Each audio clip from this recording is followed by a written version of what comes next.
ಸಿಡಿದೆದ್ದ SC Morcha.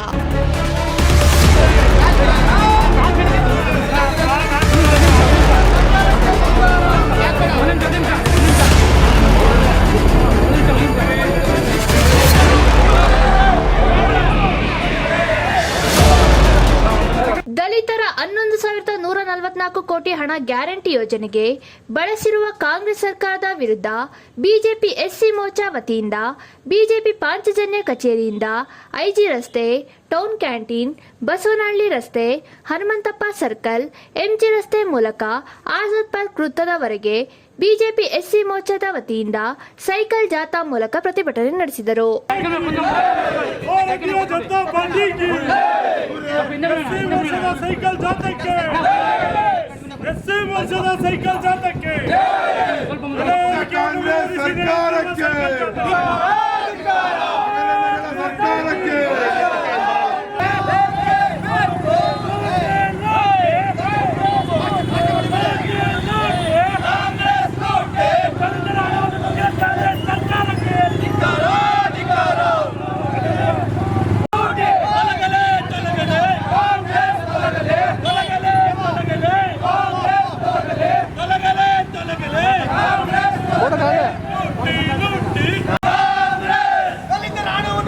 ಸಿದ್ದರಾಮಯ್ಯನಿಗೆ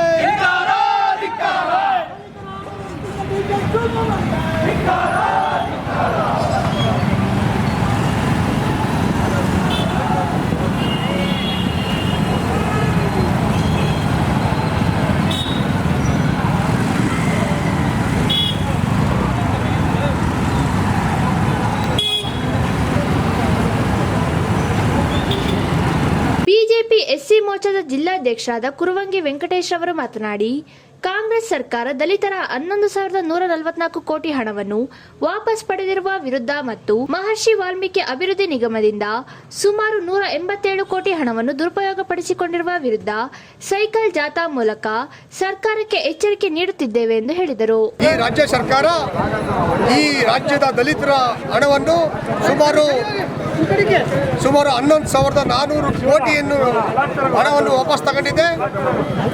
Valmiki ಅಭಿವೃದ್ಧಿ ನಿಗಮದಿಂದ ಸುಮಾರು 187 ಕೋಟಿ ಹಣವನ್ನು ದುರುಪಯೋಗಪಡಿಸಿದೆ. ಅದರ ವಿರುದ್ಧ ಇವತ್ತು ನಾವು ಸೈಕಲ್ ಜಾಥಾದ ಮೂಲಕ ನಾವು ಪ್ರತಿಭಟನೆಯನ್ನು ಮಾಡ್ತಾ ಇದ್ದೇವೆ. ಸರ್ಕಾರವನ್ನು ಎಚ್ಚರಿಸುತ್ತಿದ್ದೇವೆ. ಆ ಹಣವನ್ನು ಈ ಸಮಾಜಕ್ಕೆ ಮತ್ತೆ ವಾಪಸ್ ಕೊಡಬೇಕು. ಈ ಸಮಾಜದ ಜನತೆಗೆ, ರಾಜ್ಯದ ಜನತೆಗೆ, ಸಮಾಜದಲ್ಲಿ ಈ ಸವಲತ್ತುಗಳು ಯಾವುದು ಸಮೇತ ಸಿಗ್ತಿಲ್ಲ ಈ ರಾಜ್ಯದ ಎಸ್ಸಿ ಮತ್ತು ಎಸ್ಟಿ ವರ್ಗಗಳಿಗೆ. ಅದರ ವಿರುದ್ಧ ನಾವು ಇವತ್ತು ಭಾರತೀಯ ಜನತಾ ಪಕ್ಷದ ವತಿಯಿಂದ ಚಿಕ್ಕಮಗಳೂರು ಜಿಲ್ಲೆಯಲ್ಲಿ ವಿಭಿನ್ನವಾದಂಥ ಪ್ರತಿಭಟನೆ ಮಾಡ್ತಾ ಇದ್ದೇವೆ. ಈ ಚಿಕ್ಕಮಗಳೂರು ಜಿಲ್ಲೆಯಿಂದ ಇದು ರಾಜ್ಯ ವ್ಯಾಪ್ತಿ ನಮ್ಮ ಏನು ಈ ರಾಜ್ಯದ ಎಸ್ಸಿ ಎಸ್ಟಿ ಅನುದಾನ ಏನಿದೆ 11,144 ಕೋಟಿ, ಅದು ಈ ರಾಜ್ಯದ ಸಿದ್ದರಾಮಯ್ಯವರು ನಮ್ಮ ಸಮಾಜಕ್ಕೆ ವಾಪಸ್ ಕೊಡಬೇಕು. ವಾಲ್ಮೀಕಿ ಅಭಿವೃದ್ಧಿ ನಿಗಮದ ಹಣವನ್ನು ಕೂಡ ಏನು ಈ ರಾಜ್ಯ ಸರ್ಕಾರ ದುರುಪಯೋಗಪಡಿಸಿದೆ ಅದನ್ನು ಕೂಡ ವಾಪಸ್ಸು ಈ ಸಮಾಜದ ಜನತೆಗೆ ಕೊಡಬೇಕು. ಯಾರು ದುರುಪಯೋಗಪಡಿಸಿದ್ದಾರೆ ಅವರಿಗೆ ತಕ್ಕನಾದ ಪಾಠವನ್ನು ಕೂಡ ಕಲಿಸಬೇಕಂತಕ್ಕಂಥ ಮಾತನ್ನು ಹೇಳ್ತಾ, ಈ ರಾಜ್ಯದ ಜನತೆ ಬಡವರ ಪರ, ದೀನ ದಲಿತರ ಪರ, ಶೋಷಿತರ ಪರ ಅವ್ರಿಗೆ ಒಳ್ಳೇದು ಮಾಡ್ತೀವಿ ಅಂತ ಹೇಳಿ ಈ ರಾಜ್ಯ ಸರ್ಕಾರ ಅಧಿಕಾರಕ್ಕೆ ಬಂದಿದೆ. ಈ ರಾಜ್ಯ ಸರ್ಕಾರದ ಅತಿ ಹೆಚ್ಚು ಇಡೀ ದೇಶದಲ್ಲಿ ಎಲ್ಲ ಬೆಲೆ ಏರಿಕೆ ಎಲ್ಲಿ ಜಾಸ್ತಿ ಇದೆ ಅಂತಂದ್ರೆ ಅದು ಕರ್ನಾಟಕದ ರಾಜ್ಯದಲ್ಲಿ ಮಾತ್ರ ಸಾಧ್ಯ. ಈ ಬಡವರಿಗೆಲ್ಲ ಬೆಲೆ ಏರಿಕೆ ಮೂಲಕ ರಕ್ತವನ್ನು ಹೀರ್ತಿದ್ದ ಕಾಂಗ್ರೆಸ್ ಸರ್ಕಾರ, ಈ ಸರ್ಕಾರಕ್ಕೆ, ಈ ಸಿದ್ದರಾಮಯ್ಯರಿಗೆ ಈ ರಾಜ್ಯದ ಜನತೆ ಧಿಕ್ಕಾರವನ್ನು ಹೇಳಲಿಕ್ಕೆ ಇಷ್ಟಪಡ್ತಾರೆ. ಸೈಕಲ್ ಜಾಥಾದಲ್ಲಿ ಹಂಪಯ್ಯ, ಸೀತಾರಾಮ್ ಬರಣ್ಯ, ಪುಷ್ಪರಾಜ್, ಮಧುರಾಜ್ ಅರಸ್, ರವೀಂದ್ರ ಬೆಳವಾಡಿ, ಕೋಟೆ ರಂಗಣ್ಣ, ಲಕ್ಷ್ಮಣ್, ಸುಜಿತ್, ಕೆಸರಿಕೆ ಸಂದೀಪ್, ನರಸಿಂಹಮೂರ್ತಿ, ಓಂಕಾರ್ ಮೂರ್ತಿ, ಶೇಖರ್ ಹಾಗೂ ಎಲ್ಲ ಮಂಡಲ ಪ್ರಧಾನ ಕಾರ್ಯದರ್ಶಿಗಳು ಹಾಗೂ ಸದಸ್ಯರುಗಳು ಭಾಗಿಯಾಗಿದ್ದರು.